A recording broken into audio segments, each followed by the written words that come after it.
Hey, this is Tom from Rocket Restorations, and today I'm going to walk you through how we list stuff on eBay. I know a lot of people want to list stuff online, and eBay has its pluses and minuses, but it's still probably the best way to sell parts. So here is our parts room. It is a giant mess. All those bins are all the parts we got on our last trip. License plates on the wall. Here's our porcelain wall and more stuff here and signs. So we have new and used parts. So back here is our new parts. So everything is organized by part number. And a lot of stuff we carry here is stuff we use in the shop every day. So that's what's called the HNK4 heater hose nipples. And every time we build a motor, you need new ones of those because they always get all crusty. And again, all this stuff we sell online. Sometimes we sell at swap meets, and we take phone calls to sell this stuff too. But a lot of this stuff I just like having on the shelf because when we're restoring cars, pretty much everything takes a week to get here. There's more of our license plate and frame collection up there. But what we're going to do today is kind of walk through the process of when we list the part. So today, we're going to walk through these Power Wagon emblems.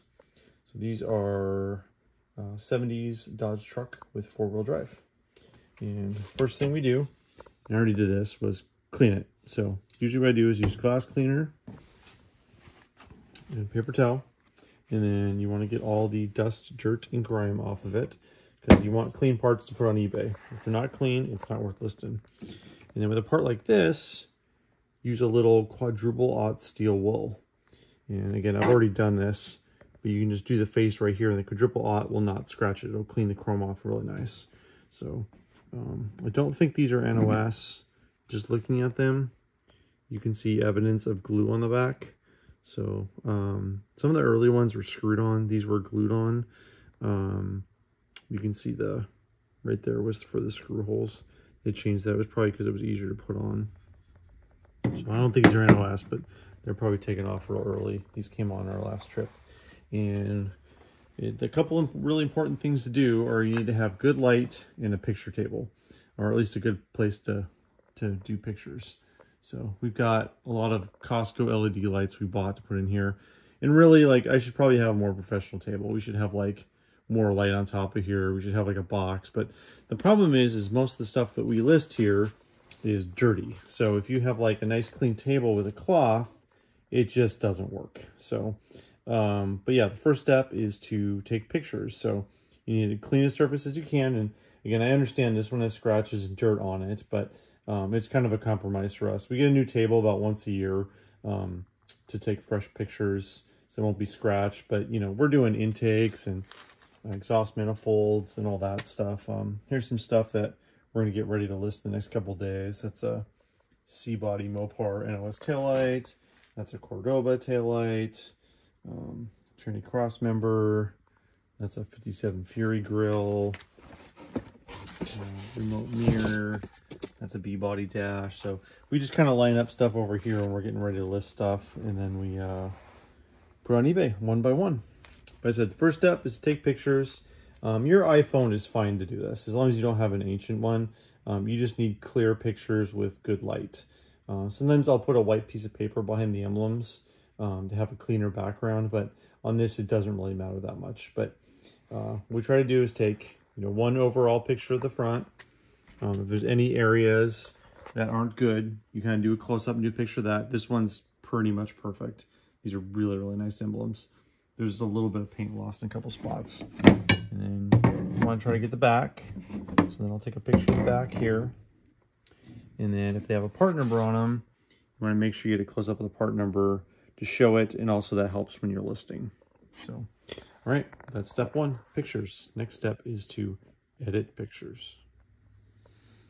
All right, got the pictures taken, and then the next thing I do, and I generally do this in a more efficient way. I put these stuff in a box and bring them in my office, but you always want to have the parts next to you when you're listing them for condition issues and anything else you're looking up. So now we're going to go into my office. So the next step is to download the pictures onto your computer. And there's lots of different ways you can do this. You can just plug your iPhone in, you can email them to yourself. Currently, it doesn't like downloading them, so I'm just going through my iCloud. And then those are the 4 pictures I took. So I'm gonna download on my computer, and then we need to edit the pictures. All right, the next step is to edit your photos. And I use a program called Irfan View, which takes a little getting used to. It's not super user-friendly, but once you get used to it, it works really, really well. And basically what you're trying to do here is you want to crop the photo so it's even and central. You want some buffer along the sides, and you want to get it as square as you can, because on eBay, they reward being square. You get more square footage on it. So, but you can't always do that. Like on this one, it's too wide, so I won't get it square. So, but you just want to basically highlight the edge, then you hit Control Y for cut. And in this program, they have an automatic color compensator.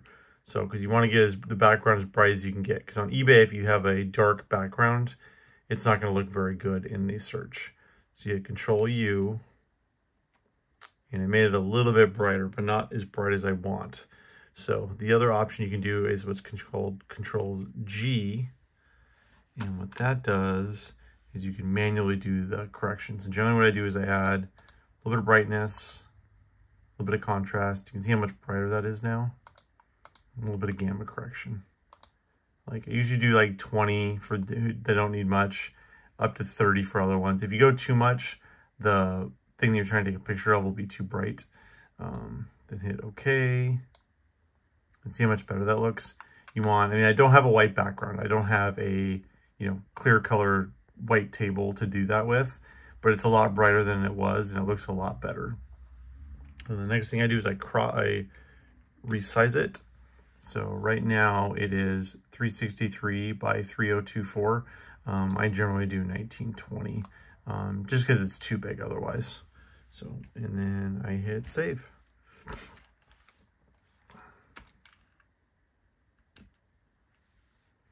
And then again, I do that to the rest of these as well. So I'll show you this one. I won't show you the last two because you'll get it. So again, crop it. You want a little bit of space there. If it's too tight, it just feels constricting. So Control Y to cut what you wanted. Control U to do color correction.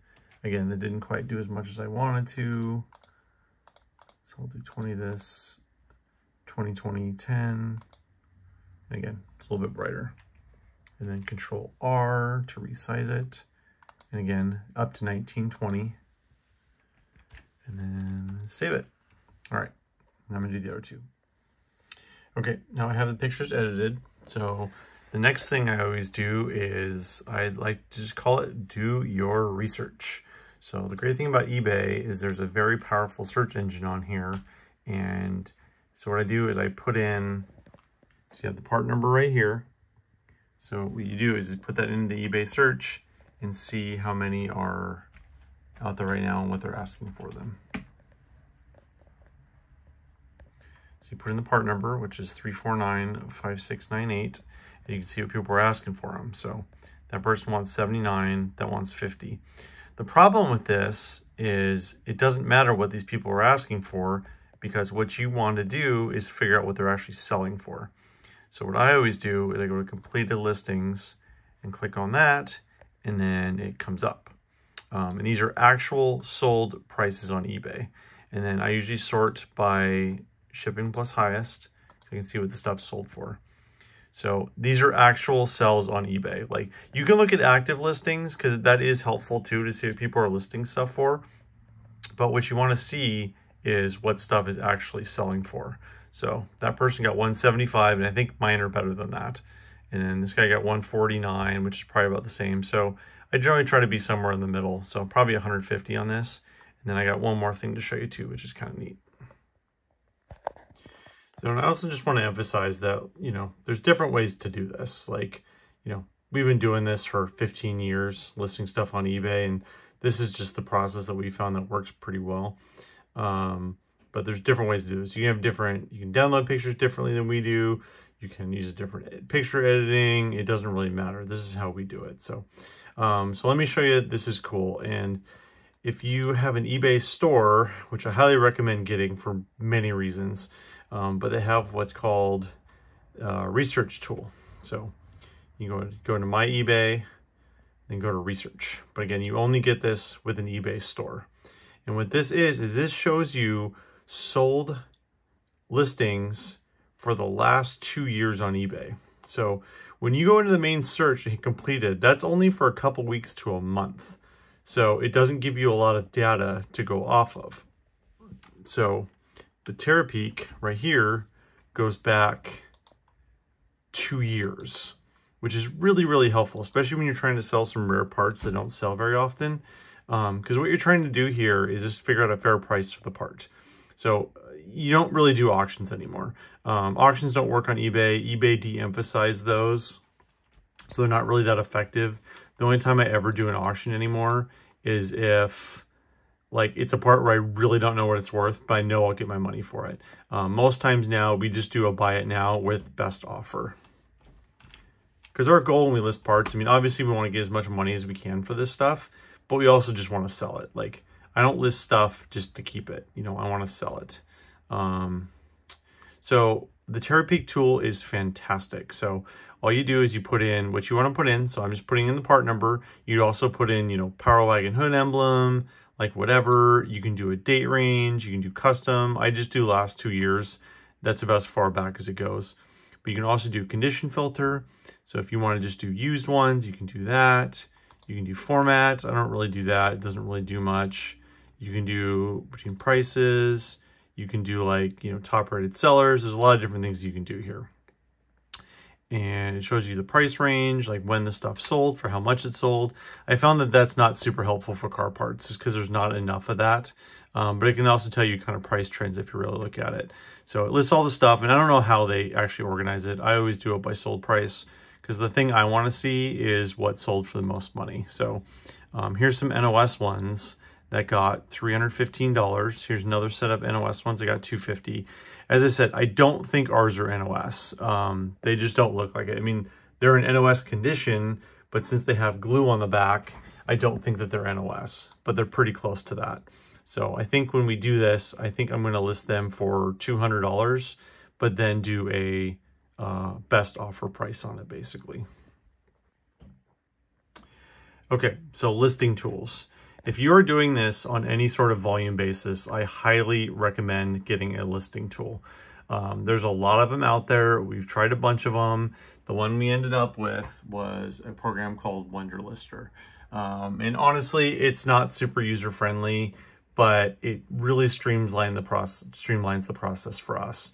The biggest thing it does is it saves all of your old auctions. So I just type in Power Wagon hood in the search, and it lists all the stuff I've had. So I had some early Power Wagon emblems I listed before. It lists the price, and it lists the date when it was listed as well.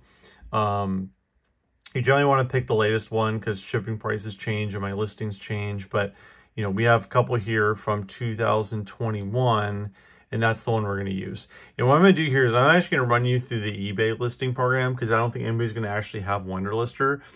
I don't use the eBay listing program, although they've done a lot of improvements on it. It's better, but that's the one I'm going to walk through because that's the one that you're probably going to use. But as I said, what I'll do is when I ultimately list this, I'm going to go in here and redo it, but I'll just walk you through the eBay one, and I'm not going to hit list. I'm going to do it in here. But on this one, it's super easy. So all you have to do is just copy and paste this, and everything's done for me. So the pictures aren't done. I have to do those, but it has the description, has the, you know, the description of the piece, the title, has all that stuff on here. So when I ultimately list it, this is what I'm going to use, but I'm going to run you through the eBay one. Okay, so now we're going to sell something. So there's different templates, and if you don't have a store, it's probably going to look a little bit different, but on this one, you just hit create listing, single listing. And then they have a kind of, I don't know, AI system here where you type it in and then it's supposed to kind of help you out with it. So I'm going to do Power Wagon hood, emblem,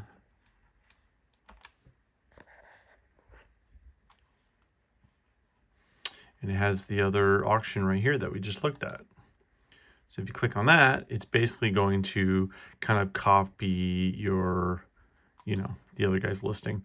So I'm gonna list this as used because it's not new, but it pretty much is. I'm gonna list it as used. So then this will help you with the template here. You need to upload your photos. So you gotta find the folder with your photos in them. Right here, and it's also like having the dual screens. It makes this way easier. So drag your pictures over, but you need to make sure you have them in the right order. So that's the main photo. That's not what we want for the main photo. We want that to be the main photo. And then it said it's copying the other person's listing. I would highly recommend you not do that because that's just not very ethical. So we want like 7279 Power Wagon hood emblem. I don't like using all caps. But the other very important thing is this is your absolute most valuable real estate on eBay. So when people go into the search, this is what comes up in the search. So if you don't have it in the search and it doesn't show up, it's not going to, it won't show up in people's listings. So I like putting in like Little Red Express. That's real popular, you know, in those trucks. Warlock. But there's a character count right there. And you want to use all of that real estate. That is very valuable real estate. So again, I'm not going to list on this. So I would go back. I hate having all caps. I think it looks dumb. I do capitalize every letter. But I'm just going to leave that for now because, again, I'm just going to cheat and use it for my other one. Okay, subtitle. I wouldn't recommend doing that. I don't think it makes that much of a difference. You want to have the item category. And, again, you're copying somebody else's here, so that's the right one. Emblems and ornaments. And then I have my store categories. You don't have to worry about this if you have a store. But I do have a Dodge truck category in my store. Brand is obviously Mopar. Emblem, type is emblem. I mean, all of this is pretty self-explanatory, and the more you fill out here, the better. You know, you want the part number in there, attachment type, material. Like, again, this is all pretty self-explanatory here. eBay's made this pretty easy. You definitely want to do variations. So what variations are is, actually, nope. Sorry, never mind. That's not what I thought it was. Those compatibilities. Oops, and I just lost the listing. Let's see if it saved it or not. It looks like it did. Thank goodness. Thank you, eBay. Yeah, don't variations, conditions used, and you always want to do a description here. So I'll do like almost new. You know, again, I don't want to put it NOS because it's not NOS, but it's very, very nice.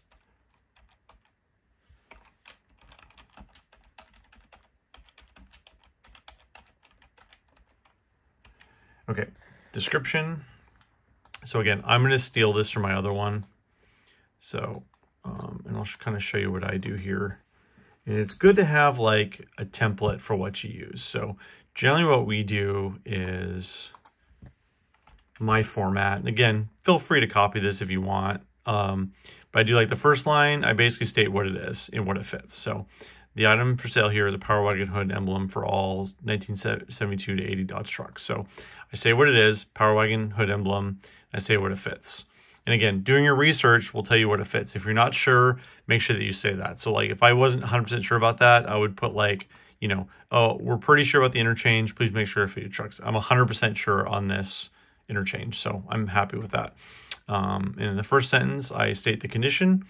So, and there's certain words I use. So there's like, I do good condition, I do excellent condition. These are obviously an excellent use condition. If I say good, or they're okay, you know, I'll put okay. And then I'll put, if there's anything else I want to put in here, like, you know, they go in the hood of a truck, I'm not worried about on this one, I'll put there. And then I always put the part number at the end. And then I always state what the shipping is in the ad.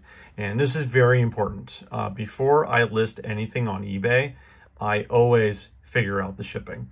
So if it's like a, you know, a seat or, you know, like a valve cover or an intake, like I always find the box and I always find out how much it is. And I'll go over how to figure that out in a minute.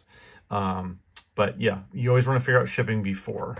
So on this one, I did free shipping before. I used to do that a lot. I don't do that much anymore.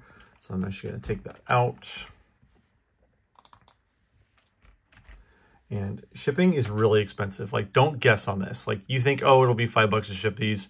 Nothing's $5 to ship anymore. So generally, this is probably going to be under £1 for both emblems. So generally, if it's under £1, I'll do $9.50 because it won't be first class or wherever they call it now. So I'm going to do $9.50 for both. And then Canada, generally, using the shipping program it's like $15, $16 for under 8 ounces, and it's like $20 for 8 ounces to 2 pounds.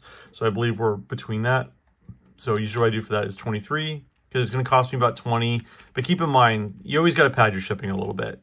I have a Laura Lee who is fantastic. She does all my shipping for me. I have to pay for her costs. I have to pay for envelopes. I have to pay for tape. There is a cost to doing shipping, so make sure you pad it a little bit. You can also have eBay calculate it for you, but I prefer to do it myself. So, all right, shipping's right there.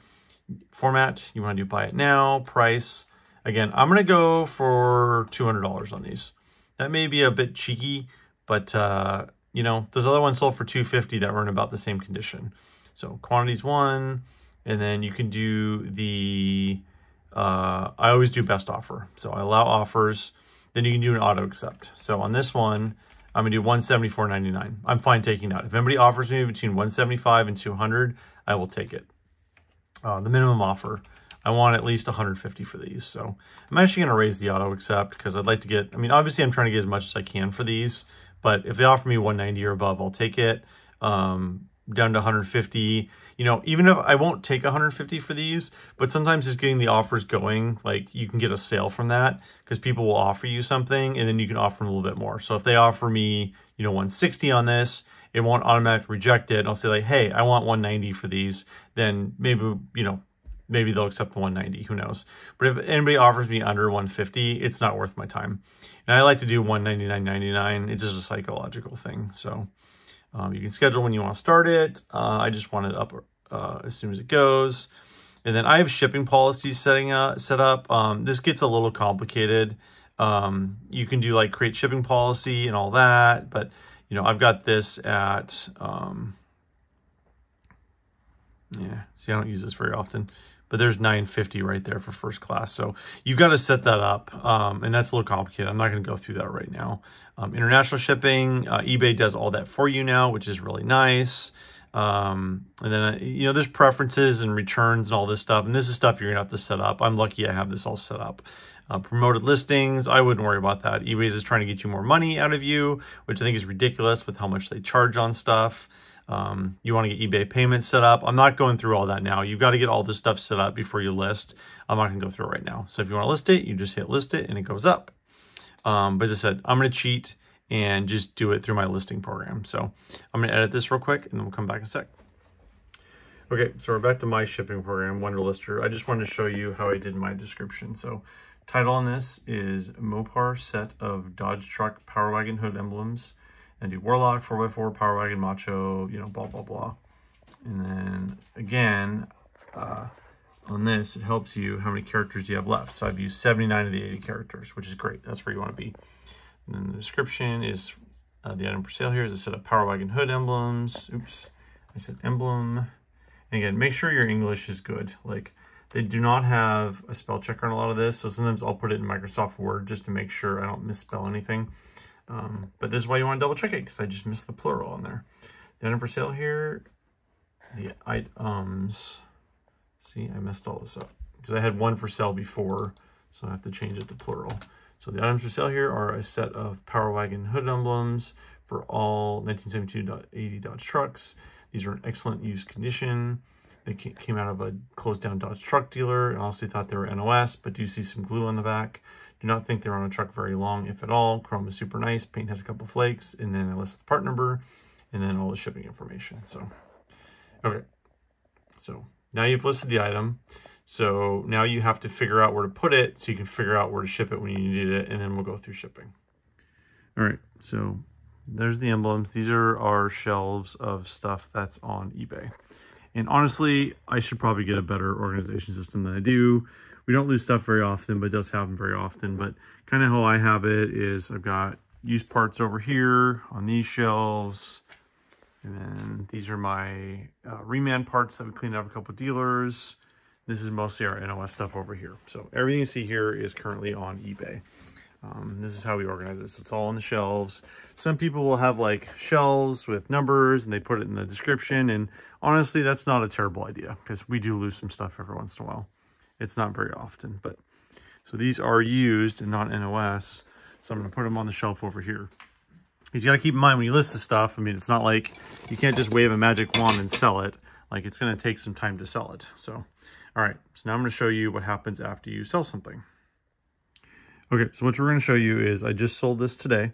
This is a late 80s, early 90s Dodge truck, 3/4 ton, 1 ton, 4-wheel drive front dog dish hubcap. And these are right for the Cummins trucks. They're actually worth quite a bit of money. So I'm going to walk you through the process of when we ship an item like this. So before you list an item, especially if it's like big or huge or something, like for example, these are rocker moldings down here. Like if I ever list these, I will have a dedicated box for them. With a hubcap like this, we have enough boxes where I'll find one that's the right size. So sometimes we buy boxes. So like those are intake boxes there. We have different purposes for different boxes. We have some for license plates and frames when we sell them, and parts books, and but this one's kind of a generic size. But this is what we call Box Mountain. One of these days, it's going to avalanche and probably bury me in boxes, and you will find me here years later. But when you do the volume we do on eBay, you just kind of have to have boxes around, and it's kind of a crapshoot. Usually, this is a little bit more organized than this. We haven't done it in a while, but you know, hoarder. So now I need to find the right size box for this, and then we'll get it packed up. All right, finding a box for this was a bit challenging. So what we're gonna do is that one's gonna kind of go in sideways, then we'll cut the box down. It is extremely important to get your box size as small as possible because it's less packing materials in it and it costs you less money to ship.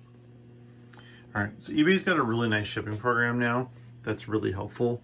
We use a program called stamps.com. And we've had really good luck with this, gives you good rates, but using eBay honestly is also a good solution. And we actually have 2 computers. So I have one over there at my desk, and this is the one that Laura Lee uses, so we're not running over each other. And also I just do shipping on this computer. It's easier to have a shipping computer. So very important to pack this up. You can't just throw it in the box. You can imagine how many times I've had people come through or just in the box. So generally what I do is I'll wrap some bubble wrap around it to get it nice and cushioned up. And then you can't just leave it in the bubble wrap. You got to tape this because it'll find its way out. You know, these USPS and UPS are terrible about shipping stuff. So wrap it up in bubble wrap and put it in the box. And when you're listing, make sure you figure out the price, especially if you're setting the price.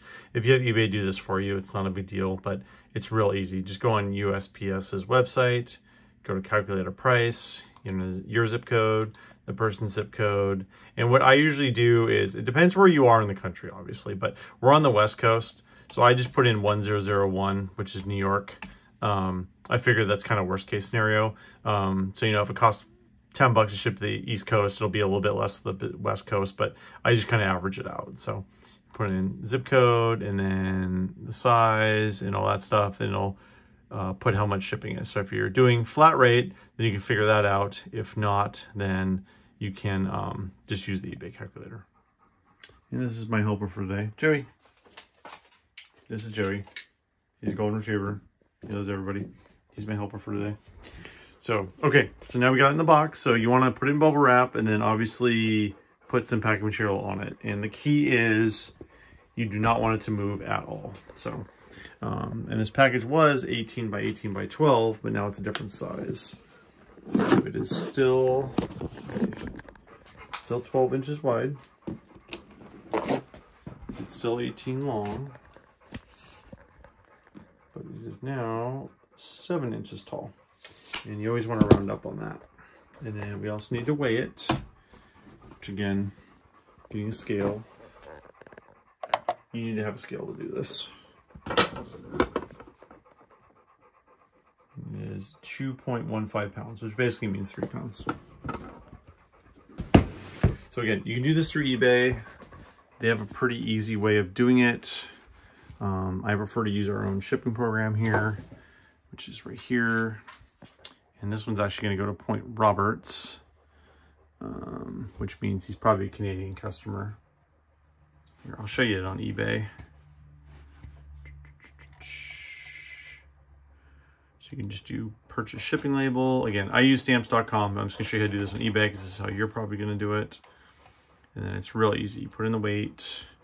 So you just round up 3 pounds, or you can put the exact amount in, but if it's anything over 2, you have to round it up. And it's 18 inches by 12 inches by 7 inches. And once you get over the 12, 12, 12, that's when it starts getting really expensive. So, and then you can use USPS Ground Advantage, you can use UPS, lots of different ways you can do this. And the only reason shipping is this cheap is because it's going to Washington. So this is a Canadian customer, but he has a US address. And then you just do purchase shipping label, and it's pretty easy. Put the label on the package and bring it to your local USPS.